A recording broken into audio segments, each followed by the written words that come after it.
Hello everyone, आज हम constituent assembly के बारे में डिस्कस करने वाले हैं। यह टॉपिक जनरल अवेयरनेस से लेकर के हर एग्जाम के पॉइंट ऑफ व्यू से इम्पोर्टेंट है। कॉन्स्टिट्यूएंट असेंबली के बारे में डिस्कस करने से पहले थोड़ा सा इसका हिस्टोरिकल बैकग्राउंड देखेंगे। सबसे पहले अगर हम बात करें कि किसने कॉन्स्टिट्यूएंट असेंबली का जो प्रपोजल है वो इंट्रोड्यूस किया था, तो नॉर्मल तरीके से 1934 में M.N. रॉय, जो इंडिया में कम्युनिस्ट जो मूवमेंट है उसके पायोनियर थे, उन्होंने सबसे पहले इंट्रोड्यूस किया कि एक कॉन्स्टिट्यूएंट असेंबली होनी चाहिए। उसके बाद में 1935 में इंडियन नेशनल कांग्रेस ने फर्स्ट टाइम ऑफिशियल डिमांड की थी कॉन्स्टिट्यूएंट असेंबली को लेकर के, और इसी के तर्ज पर 1938 में जो हमारे पंडित जवाहरलाल नेहरू हैं, जो इंडियन नेशनल कांग्रेस के मेंबर थे, उन्होंने ही बोला था कि एक कॉन्स्टिट्यूएंट असेंबली होनी चाहिए जो फ्री इंडिया के लिए कॉन्स्टिट्यूशन बनाएगी, और इस कॉन्स्टिट्यूएंट असेंबली में जो भी मेंबर्स होंगे उनको एडल्ट फ्रेंचाइज के आधार पर उनको इलेक्ट किया जाएगा, और वो लोग ही मेंबर्स होंगे कॉन्स्टिट्यूएंट असेंबली के, और वो मिलकर के कॉन्स्टिट्यूशन बनाएंगे। अब ये तो इंडिया के तरफ से शुरुआत हुई थी। इंडिया ने बोला था कि हमें कॉन्स्टिट्यूएंट असेंबली बनाना है। अब अंग्रेजों ने क्या बोला, 1940 की बात है। 1940 में जो ब्रिटिशर्स थे उनके द्वारा अगस्त प्रस्ताव, जिसको अगस्त प्रपोजल के नाम से भी जाना जाता है, वो अगस्त ऑफर वो लेकर के आए 1940 में। उन्होंने ये बोला कि हम तैयार हैं, हम चाहते हैं कि एक कॉन्स्टिट्यूएंट असेंबली बनाई जाए। मतलब अंग्रेजों की तरफ से, ब्रिटिशर्स की तरफ से फर्स्ट टाइम, पहली बार 1940 में कॉन्स्टिट्यूएंट असेंबली का जो ऑफर था इंडियंस की तरफ से, उसको मान लिया गया। लेकिन उन्होंने ये बोला कि जो कॉन्स्टिट्यूएंट असेंबली होगी उसमें मेनली जो पर्सन है, मेनली जो उसके मेंबर्स हैं वो इंडियंस होंगे। मतलब उसके अलावा, इंडियंस के अलावा भी उसमें कुछ अदर्स मेंबर्स होंगे, और इसी के आधार पर इस अगस्त ऑफर्स को, ये जो अगस्त ऑफर आया उसको इंडियंस ने मानने से इनकार कर दिया। उसके बाद में 1942 में क्रिप्स मिशन आता है, और ये जो क्रिप्स मिशन है वो बोलता है, 1942 में क्रिप्स मिशन आता है, और क्रिप्स मिशन बोलता है कि जैसे ही वर्ल्ड वॉर सेकंड खत्म होएगा उसके बाद में हम कॉन्स्टिट्यूएंट असेंबली बना देंगे। लेकिन जो इंडियंस ये बोल रहे थे कि आप वर्ल्ड वॉर सेकंड का एंड होने का वेट क्यों कर रहे हो, पहले ही बना दीजिए कॉन्स्टिट्यूएंट असेंबली।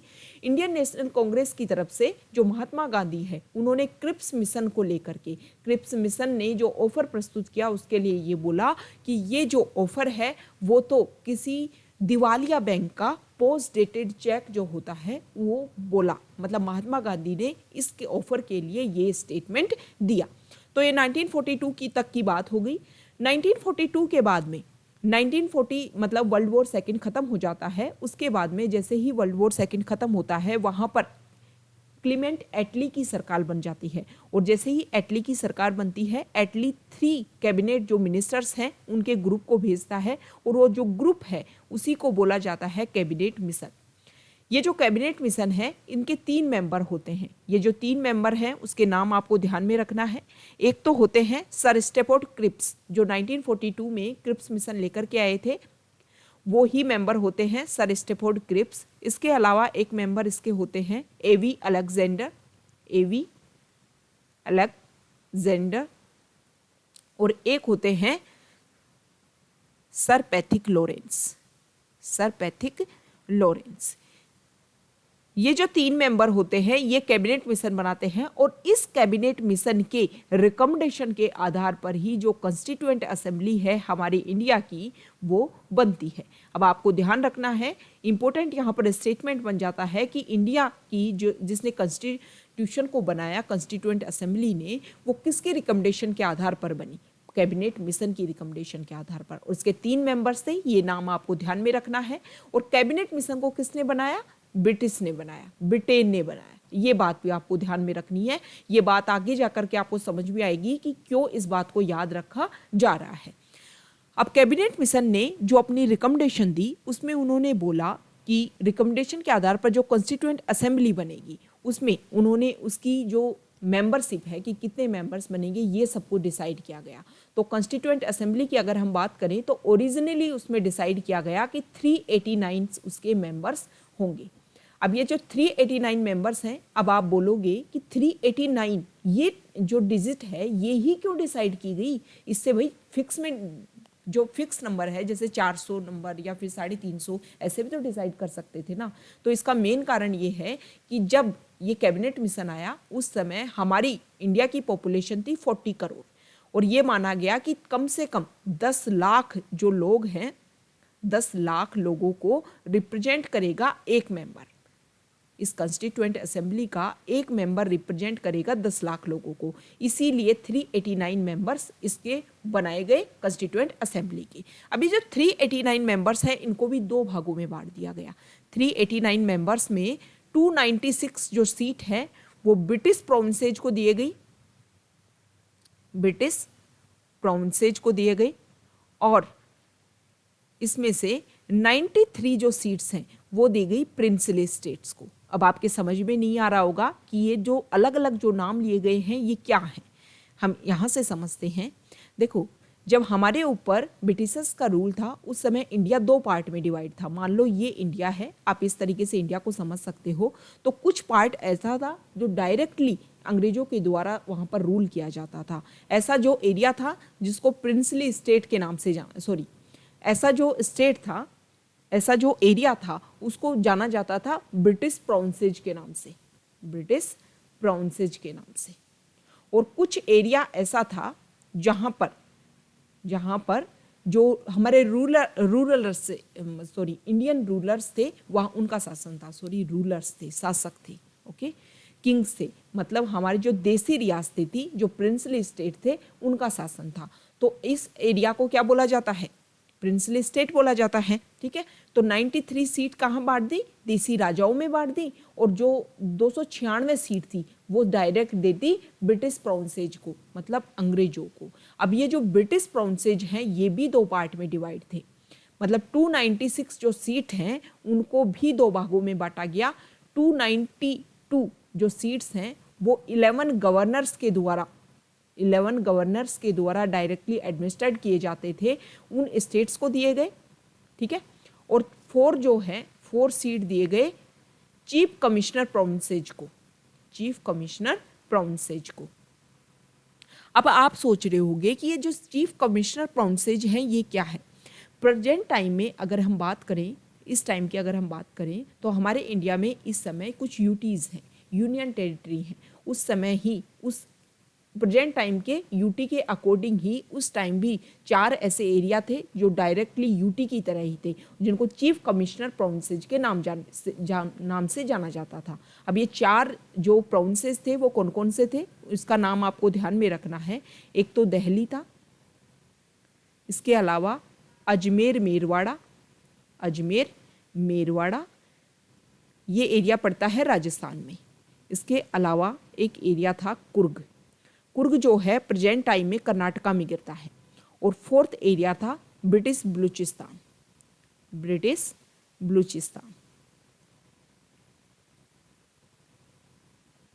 ये चार एरिया जिनको चीफ कमिश्नर प्रोविंसेज के नाम से जाना जाता था, दिल्ली, अजमेर, मेरवाड़ा, कुर्ग और ब्रिटिश बलूचिस्तान। 4 मेंबर यहाँ से आने वाले थे, कहाँ पर? कॉन्स्टिट्यूएंट असेंबली में। और 292 मेंबर जो हैं वो आने वाले थे 11 गवर्नर प्रोविंसेस थे। अब जहां पर ब्रिटिश प्रोविंसेस थे, मतलब ब्रिटेन का शासन था, उस एरिया में प्रोविंशियल लेजिस्लेटिव असेंबली भी थी, मतलब वहां पर कानून बनाने का काम भी किया जाता था। लेजिस्लेटिव असेंबली मतलब कुछ रूल्स ऐसे थे जो ब्रिटेन के द्वारा बनाए जाते थे, मतलब सेंट्रल पावर आप उनको मान लो, और कुछ रूल्स ऐसे थे जो यहाँ की जो प्रोविंशियल लेजिस्लेटिव असेंबली थी उनमें बनाए जाते थे। मतलब जो फेडरल सिस्टम क्या होता है? फेडरल सिस्टम में सेंटर और स्टेट दोनों को ही लॉ मेकिंग पावर होती है। तो इस समय मतलब जो फेडरल सिस्टम था वो हमने, ऐसा नहीं है कि इंडिया ने इंडिपेंडेंस के बाद में उसको गेन किया है, इंडिपेंडेंस से पहले ही हमारे इंडिया में फेडरल सिस्टम हुआ करता था। तो इतना समझ में आया। टोटल सीट्स कंस्टिट्यूएंट असेंबली में टोटल मेंबर्स 389 को डिवाइड कर दिया गया, 296 ब्रिटिश प्रोविंसेज को दे दिया गया, और उसमें 296 में 292 जो हैं वो 11 गवर्नर प्रोविंसेज से और 4 जो हैं 4 चीफ कमिश्नर प्रोविंसेज से इलेक्ट किए जाएंगे, और 93 प्रिंसली स्टेट को दिया गया। अब मेजर डिफरेंस क्या है दोनों में? दोनों में मेजर डिफरेंस ये है कि ये जो मेंबर्स थे ना, ये जो मेंबर्स थे वो तो इलेक्टेड थे, और ये जो मेंबर्स थे ये होंगे नॉमिनेटेड। मतलब प्रिंसली स्टेट में जो किंग था वो किसी को भी अपने प्रिंसली स्टेट से भेज सकता था। कहाँ पर? कॉन्स्टिट्यूएंट असेंबली में। और इन लोगों को, इनकी जो प्रोविंशियल लेजिस्लेटिव असेंबली थी, वहाँ पर जो मेंबर्स थे वो मेंबर्स इनको इलेक्ट करेंगे। मतलब डायरेक्टली पॉपुलेशन के द्वारा तो ये लोग भी इलेक्ट नहीं किए गए थे, इनको भी प्रोविंशियल लेजिस्लेटिव असेंबली के जो मेंबर्स थे उन्होंने ही इलेक्ट किया था।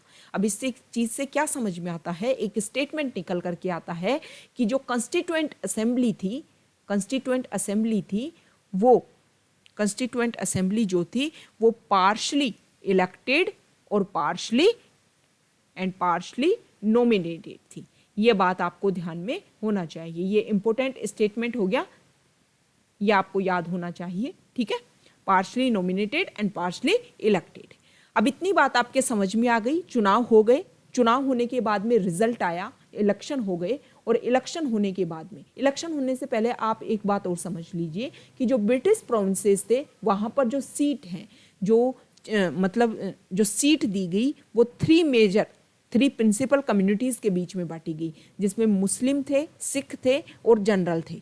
इन जनरल में मुस्लिम और सिख के अलावा जो भी पॉपुलेशन थी उन सब में बांटा गया। और वहाँ पर यह बात आपको पता ही है कि सीट किसके आधार पर बांटी गई थी? सीट पॉपुलेशन के आधार पर बांटी गई थी। किसके आधार पर? पॉपुलेशन के आधार पर बांटी गई थी। 10 लाख लोगों के ऊपर एक सीट दी गई थी, ठीक है। तो ये मेजर स्टेटमेंट हमने देखे कॉन्स्टिट्यूएंट असेंबली को लेकर के। अब कॉन्स्टिट्यूएंट असेंबली को लेकर के हम थोड़ा सा अगर आगे चलें तो 389 सीट्स को लेकर इलेक्शन होते हैं। 93 प्रिंसली स्टेट्स के जो मेंबर्स हैं वो नॉमिनेटेड होने वाले थे। 296 को लेकर के इलेक्शन हुए। अब 296 जो सीट थी उसमें से 208 जो सीट हैं वो इंडियन नेशनल कांग्रेस को मिली, और 73 जो सीट हैं वो मुस्लिम लीग को मिली, ठीक है। और 15 जो सीट हैं वो इंडिपेंडेंट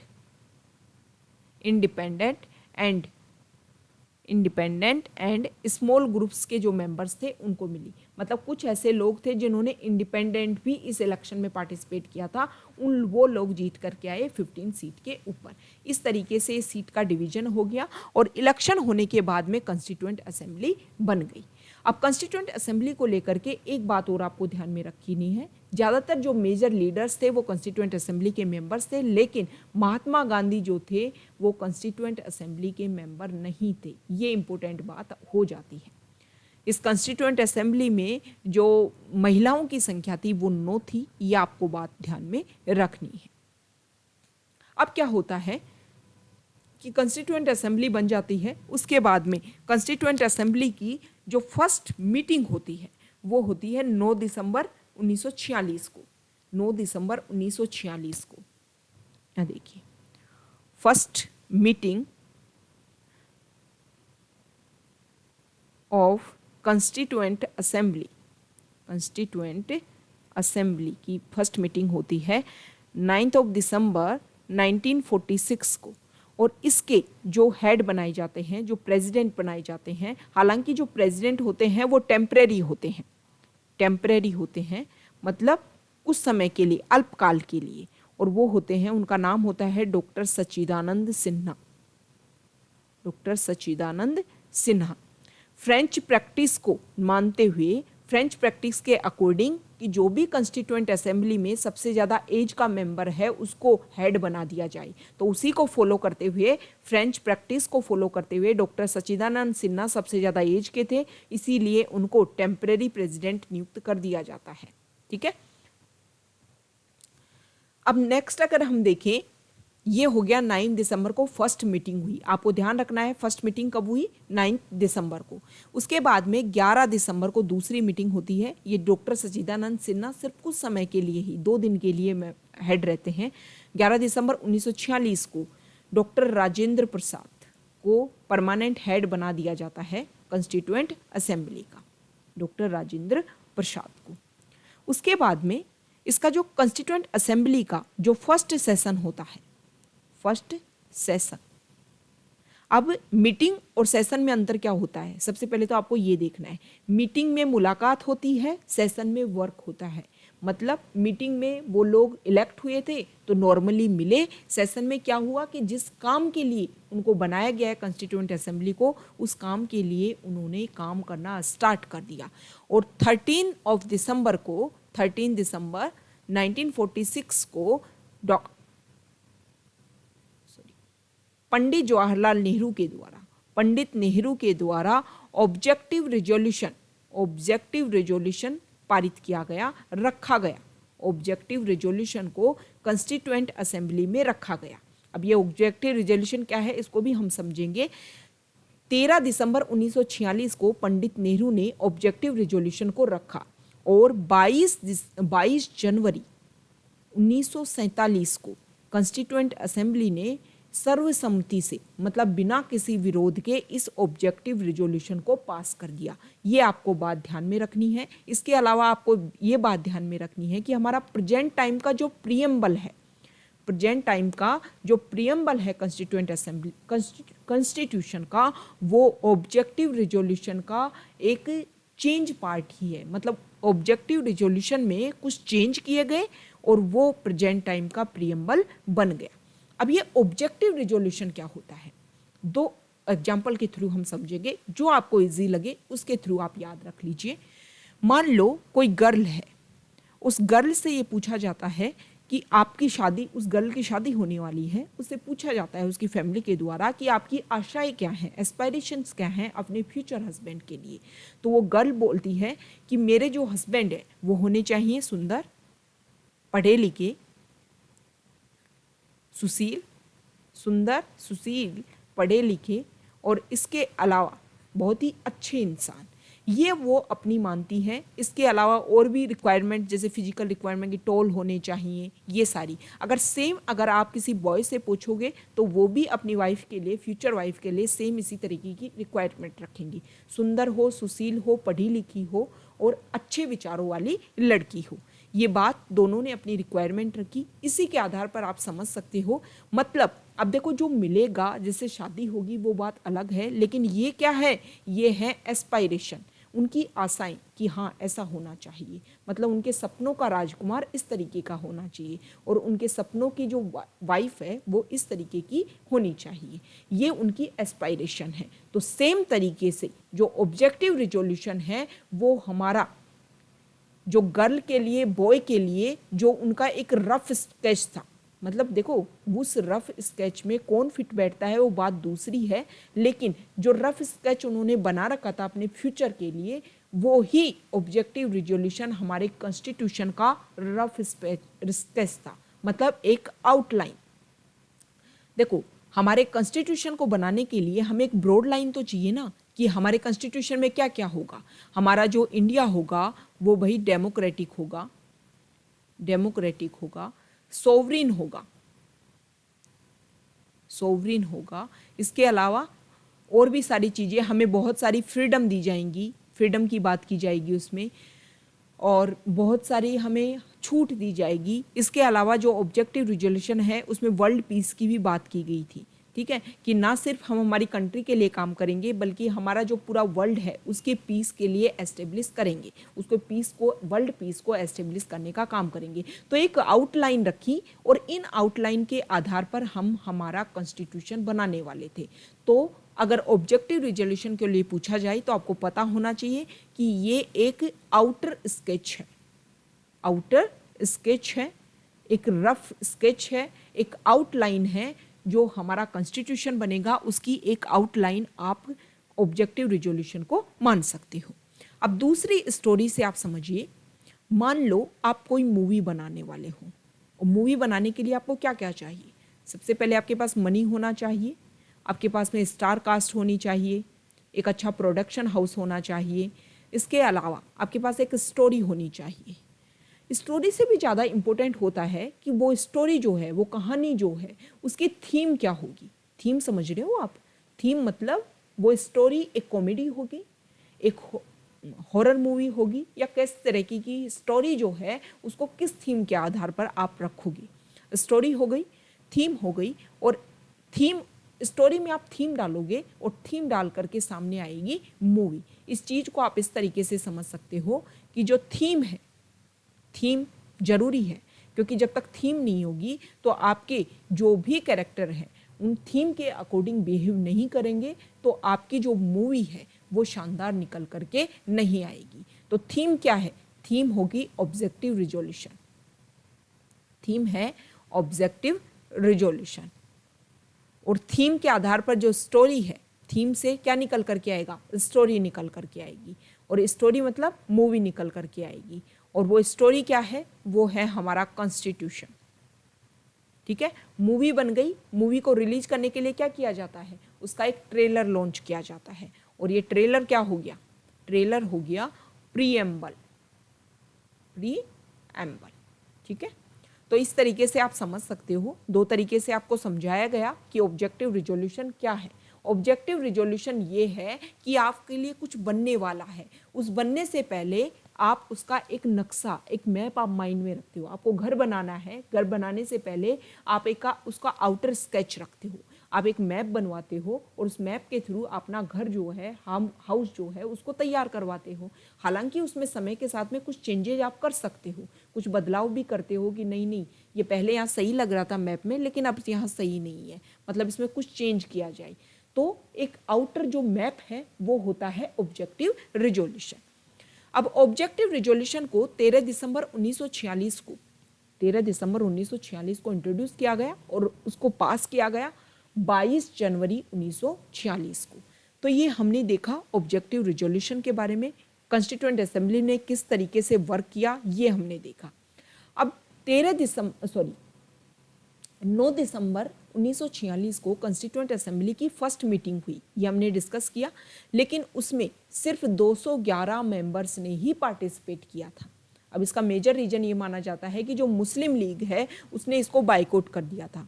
मुस्लिम लीग हमेशा से ये चाहती थी, मुस्लिम लीग ये मांग कर रही थी कि हमें हमारा एक सेपरेट कंट्री बनाना है और जिसका नाम होगा पाकिस्तान। इसी के आधार पर उन्होंने फर्स्ट मीटिंग को बाइकआउट किया। अब देखो टोटल मेंबर तो 389 थे ना, तो सीट कितनी मिली मुस्लिम लीग को? मुस्लिम लीग को सीट मिली 73। हम पहले भी डिस्कस कर चुके हैं, यहाँ देखिए 73 सीट मिली थी जो चुनाव हुए थे। उस 73 सीट्स में से अगर आप 389 में से 73 रिड्यूस करते हो तो उसके बाद में भी बहुत सारे मेंबर, मतलब 316 मेंबर होने चाहिए थे कॉन्स्टिट्यूएंट असेंबली की फर्स्ट मीटिंग में, लेकिन ऐसा नहीं हुआ। मेंबर कितने थे? ओनली 211। तो इसका एक मेजर रीजन ये भी है कि जो ना सिर्फ मुस्लिम लीग ने इसको बाइकआउट किया था, बल्कि जो प्रिंसली स्टेट है, प्रिंसली स्टेट मतलब देसी रियासतें, उनको 93 सीट्स दी गई थी। उन्होंने डिसाइड ही नहीं किया था कि उनको करना क्या है, जाना किसके साथ है, मतलब उसको पाकिस्तान के साथ रहना है या इंडिपेंडेंट रहना है या इंडिया के साथ जाना है। तो ये जो मेंबर्स हैं वो भी पार्टिसिपेट नहीं किए थे। यही मेजर रीजन था कि बहुत कम लोगों ने फर्स्ट मीटिंग में पार्टिसिपेट किया था। अब क्या होता है, उसके बाद में कॉन्स्टिट्यूएंट असेंबली अपना वर्क करना स्टार्ट कर देती है। अब इंडिपेंडेंस एक्ट मतलब माउंटबेटन जो प्लान है उसको एक्सेप्ट कर लिया जाता है। और माउंटबेटन प्लान में क्या होता है कि इंडिया दो पार्ट में डिवाइड होगा, इंडिया एंड पाकिस्तान। अब जैसे ही इस प्लान को एक्सेप्ट किया जाता है उसके बाद में जो इंडिपेंडेंस एक्ट है वो पास कर दिया जाता है, इंडिपेंडेंस एक्ट। अब इंडिपेंडेंस जो एक्ट है इससे बहुत कुछ बदलाव होता है। इंडिपेंडेंस एक्ट 1947, इससे बहुत कुछ बदलाव होता है कॉन्स्टिट्यूएंट असेंबली में। तो ये चीज़ें आपको ध्यान में रखनी है। किस तरीके से आप समझेंगे? फर्स्ट चेंज ये होता है, हमने पहले भी डिस्कस किया है कि देखो कॉन्स्टिट्यूएंट असेंबली को किसने बनाया था? तो कैबिनेट मिशन ने बनाया था। कैबिनेट मिशन कहाँ से आया था? ब्रिटेन से आया था। मतलब ब्रिटिशर्स जो लोग थे उन्होंने इनडायरेक्टली कॉन्स्टिट्यूएंट असेंबली को बनाया था। ये हमने पहले भी बोला था और उस लाइन को आपको बोला भी था कि याद रखनी है कि कॉन्स्टिट्यूएंट असेंबली ब्रिटेन की द्वारा भेजा गया कैबिनेट मिशन की रिकमेंडेशन के आधार पर बनी थी। ठीक है, तो इसका मतलब ये हुआ कि जो कॉन्स्टिट्यूएंट असेंबली थी वो शुरुआत में सॉवरिन नहीं थी। सॉवरिन मतलब अपने आप में कोई भी डिसीजन लेने के लिए स्वतंत्र नहीं थी, फ्रीडम नहीं थी कॉन्स्टिट्यूएंट असेंबली को। कॉन्स्टिट्यूएंट असेंबली को कोई भी मीटिंग करने से पहले ब्रिटेन के जो लोग थे, ब्रिटिशर्स से, उनसे अपनी अनुमति लेनी होती थी। इस तरीके से सॉवरिन नहीं थी। लेकिन इंडिपेंडेंस एक्ट 1947 जैसे ही आया, जो कॉन्स्टिट्यूएंट असेंबली है उसमें कुछ चेंजेज हुए। फर्स्ट जो चेंज है वो यही हुआ कि कॉन्स्टिट्यूएंट असेंबली पूर्ण रूप से एक सॉवरिन असेंबली बन गई। मतलब अब जो कॉन्स्टिट्यूएंट असेंबली है वो सिर्फ खुद ही डिसॉल्व कर सकती है। इसके अलावा कोई भी लॉ बना सकती थी कॉन्स्टिट्यूएंट असेंबली, और ब्रिटेन के द्वारा जो भी हमारे इंडिया के लिए लॉ बनाया गया था उसको रख सकती थी, चाहे तो उसको ख़त्म कर सकती थी, चाहे उसको चेंज करके उसको अडॉप्ट कर सकती थी। मतलब कॉन्स्टिट्यूएंट असेंबली इंडिपेंडेंट बन गई, सॉवरिन बन गई। किसके द्वारा? इंडिपेंडेंस एक्ट 1947 के द्वारा। दूसरा चेंज क्या हुआ कि कॉन्स्टिट्यूएंट असेंबली की, देखो क्या डिसाइड किया गया कि इंडिया और पाकिस्तान दो कंट्री बनेंगे। तो जो कॉन्स्टिट्यूएंट असेंबली है उसकी सीट्स जो है वो कम हो गई। मतलब पहले 389 मेंबर्स थे, वो घट करके 299 हो गई। अब ये जो 299 है इसमें भी ब्रिटिश प्रोविंसेस, जैसे जिनको पहले बोला जाता था उनको बाद में बोला जाने लगा इंडियन प्रोविंसेज को सीट दी गई 229। और जो प्रिंसली स्टेट थे उनको सीट दी गई, उनको 93 पहले सीट थी और अब उनको कर दी गई 70। इस तरीके से सीटों का बंटवारा किया गया, सीटों को बांटा गया और जो सीट्स हैं उनकी संख्या कम हो गई। तो देखो इस तरीके के स्टेटमेंट पूछ सकते हैं कि इंडिपेंडेंस एक्ट 1947 के थ्रू क्या क्या चेंजेज हुए कॉन्स्टिट्यूएंट असेंबली में। तो एक चेंज सॉवरिन हो गई, दूसरी सीटों की संख्या कम हो गई। थर्ड क्या हुआ कि जो कॉन्स्टिट्यूएंट असेंबली है उसका मेन काम क्या था कि हमारे इंडिपेंडेंट कंट्री के लिए कॉन्स्टिट्यूशन बनाना। इसके अलावा उसको एक काम और दे दिया गया। क्या काम दे दिया गया? उसको लेजिस्लेचर का काम भी दे दिया गया। मतलब हमारे फ्री इंडिया की जो फर्स्ट पार्लियामेंट है वो कौन बनी? Constituent assembly. अब ये दो काम करती कॉन्स्टिट्यूएंट असेंबली, और ये दो काम उन्होंने किए 26 नवंबर 1949 तक। 26 नवंबर 1949 को हमारा जो कॉन्स्टिट्यूशन है वो तो बनकर तैयार हो गया। अब दो काम करती, जब कॉन्स्टिट्यूशन बनाने के लिए कॉन्स्टिट्यूएंट असेंबली मिलती तो उसका हेड होते डॉक्टर राजेंद्र प्रसाद। और जब लेजिस्लेचर मतलब हमारा कॉमन लॉ बनाने के लिए, जनरल लॉज बनाने के लिए जब मिलती कॉन्स्टिट्यूएंट असेंबली तो उसके हेड होते जीवी मावलंकर।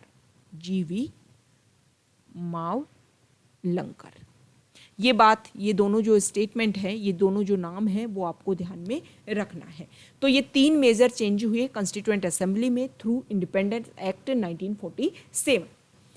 एक बात और आपको ध्यान में रखनी है, सर बी एन राव का नाम आपको ध्यान में रखना है। ये बी एन राव कौन थे? एक ICS ऑफिसर थे, और हमारे जो कॉन्स्टिट्यूशन है उसको कॉन्स्टिट्यूशन को लेकर के ये एडवाइज़र बने थे हमारी कॉन्स्टिट्यूएंट असेंबली के। ये जो सर बी एन राव थे इन्होंने हमें सलाह दी, मतलब हमारे कॉन्स्टिट्यूशन का जो ड्राफ्ट है वो इन्होंने तैयार किया था।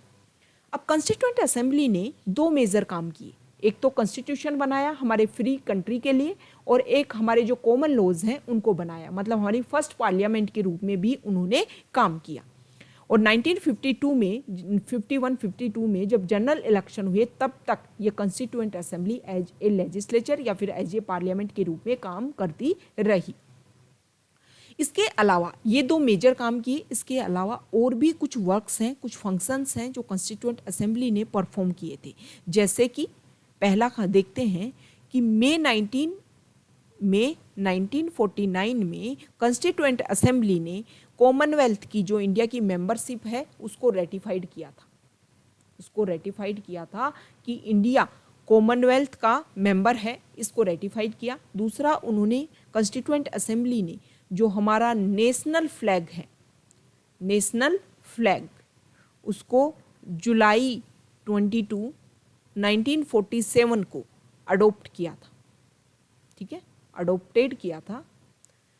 थर्ड, उन्होंने वर्क किया कॉन्स्टिट्यूएंट असेंबली ने जनवरी जनवरी 24, 1950 को नेशनल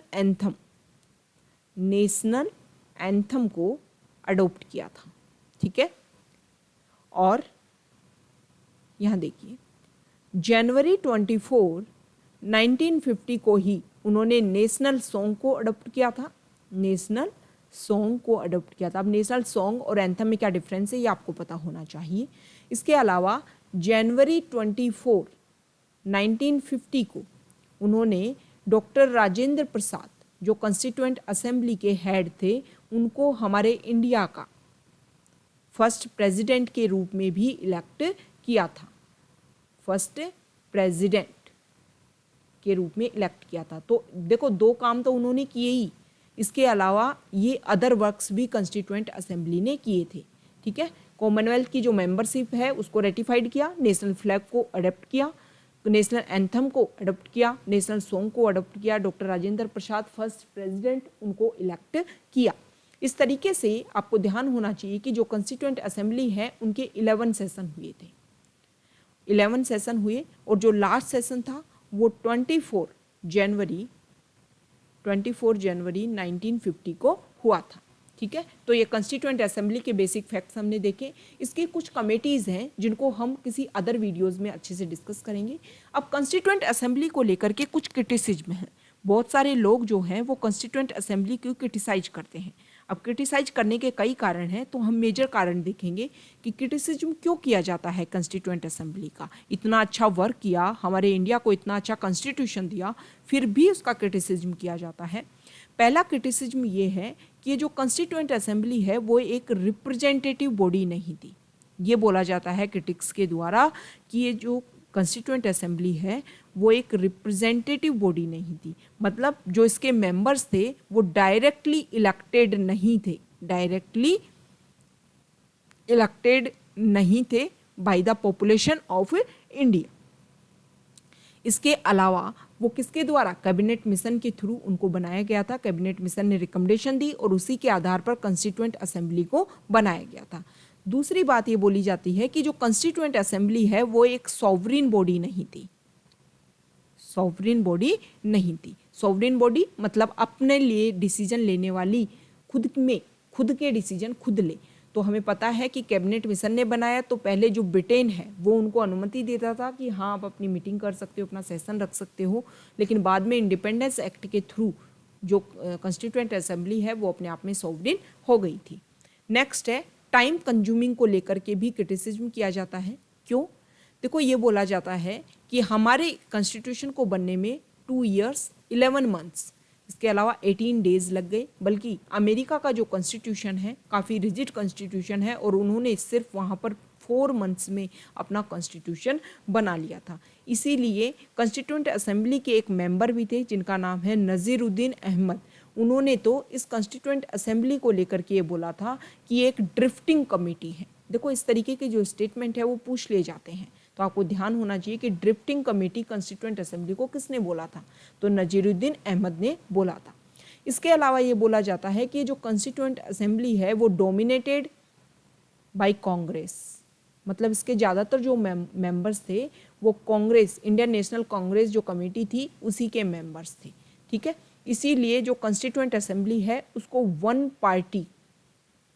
वन पार्टी कंट्री के नाम से भी जाना जाता है। ठीक है, ये भी बोला जाता है कि जो असेंबली थी वो कांग्रेस थी, असेंबली जो थी वो कांग्रेस थी और जो कांग्रेस थी वो असेंबली थी।